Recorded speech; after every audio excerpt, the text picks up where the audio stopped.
some of the most iconic movie performances almost never happened. These actors weren't the first choice. They stepped in after sudden exits, injuries, firings, or last-minute studio panic. With cameras already rolling or deadlines closing in, Hollywood took a risk and accidentally made film history.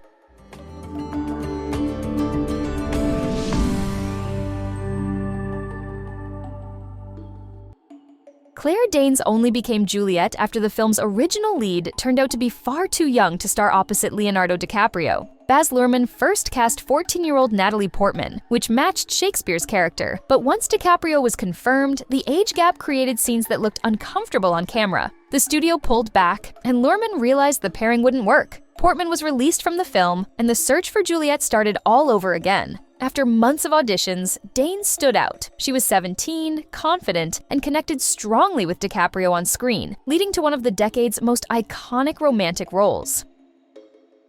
Hugh Jackman only became Wolverine because the original actor was stuck on another set. Dougray Scott had already been cast and was supposed to bring the character to life, while Russell Crowe had passed on the role earlier and simply recommended Jackman as a friend. But when production on Mission Impossible 2 ran long, Scott couldn't make the timing work. With filming on X-Men already underway and no Wolverine ready to step in, the studio scrambled. Jackman was brought in at the last minute, auditioned on the spot, and became the face of the franchise for the next 2 decades.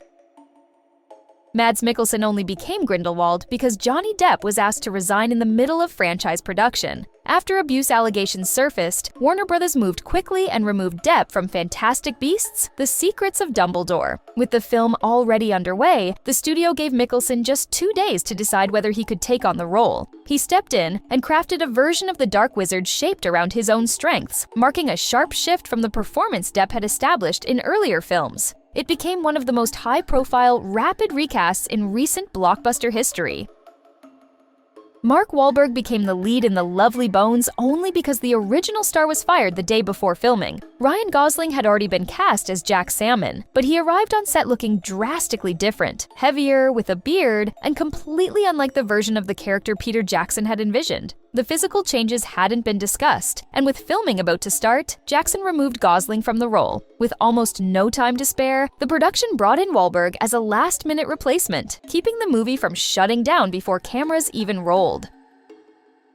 Harrison Ford became Indiana Jones only because the actor originally cast couldn't get out of a TV contract. Tom Selleck had already screen-tested, earned the role, and was ready to become the fedora-wearing archaeologist. But CBS refused to release him from his Magnum PI obligations, even after Spielberg and Lucas tried negotiating to borrow him for the film. With less than 3 weeks before cameras were set to roll, the production suddenly had no Indy. Spielberg pushed Lucas to reconsider Ford, and the last-minute switch created one of the most iconic characters in movie history. Jodie Foster became the lead in Panic Room only because the original star was injured 2 weeks into filming. Nicole Kidman had already started shooting, but an old knee injury flared up on set, forcing her to leave the project just as production was getting underway. Director David Fincher suddenly had a mother-daughter thriller with no mother. At the same time, Foster had halted work on her own film after her lead actor was injured. With both productions stalled, she stepped in to replace Kidman and kept Panic Room moving forward, a last-minute switch that completely reshaped the film's cast.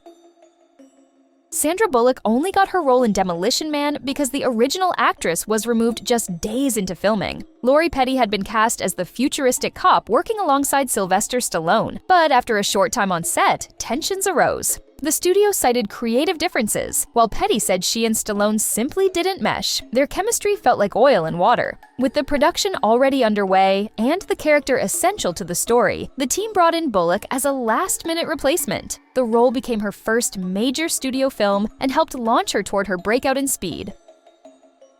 Paul Dano only became Eli Sunday because the original actor was removed after filming had already begun. Kel O'Neill had been playing the role for about a month, but director Paul Thomas Anderson felt the fit wasn't working. With production already underway and no replacement ready, Anderson turned to Dano, who was originally cast only as Eli's brother, Paul Sunday. Dano had impressed him enough that the solution became rewriting the characters as twins. With just 4 days to prepare, Dano stepped into the expanded role and delivered the performance that helped define the film's intensity. Michelle Pfeiffer only became Catwoman because the original actress had to leave the film before shooting. Annette Bening had already been cast by Tim Burton, which crushed Pfeiffer since she'd adored Catwoman since childhood. But when Bening became pregnant and stepped away, the production suddenly needed a replacement. Burton turned to Pfeiffer, giving her the chance she'd dreamed of. With little time to prepare, she threw herself into whip training and kickboxing to deliver the fierce, athletic version of Catwoman that became one of the film's defining elements.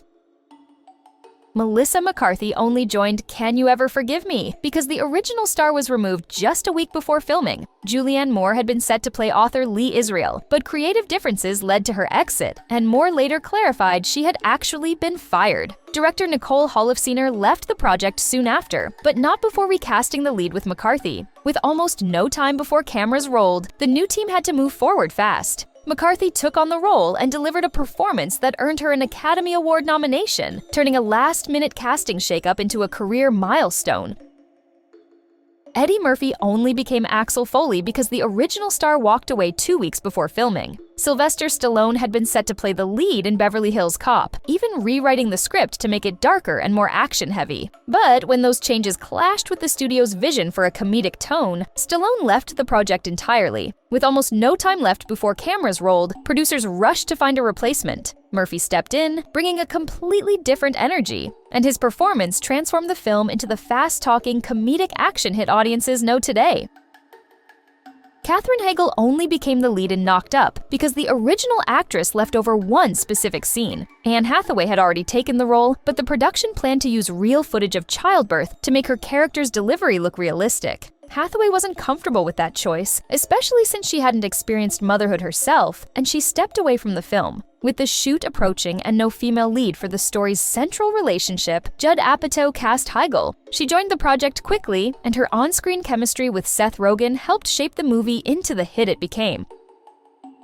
Jamie Dornan only stepped into 50 Shades of Grey because the original Christian Grey dropped out less than a month before filming. Charlie Hunnam had already been announced and was preparing for the role, but scheduling conflicts with Sons of Anarchy forced him to quit at the last moment. With production about to begin and no male lead, the team launched a rapid search for a replacement. Dornan emerged as the final choice after a whirlwind round of auditions, taking over the role just in time to keep the movie on schedule.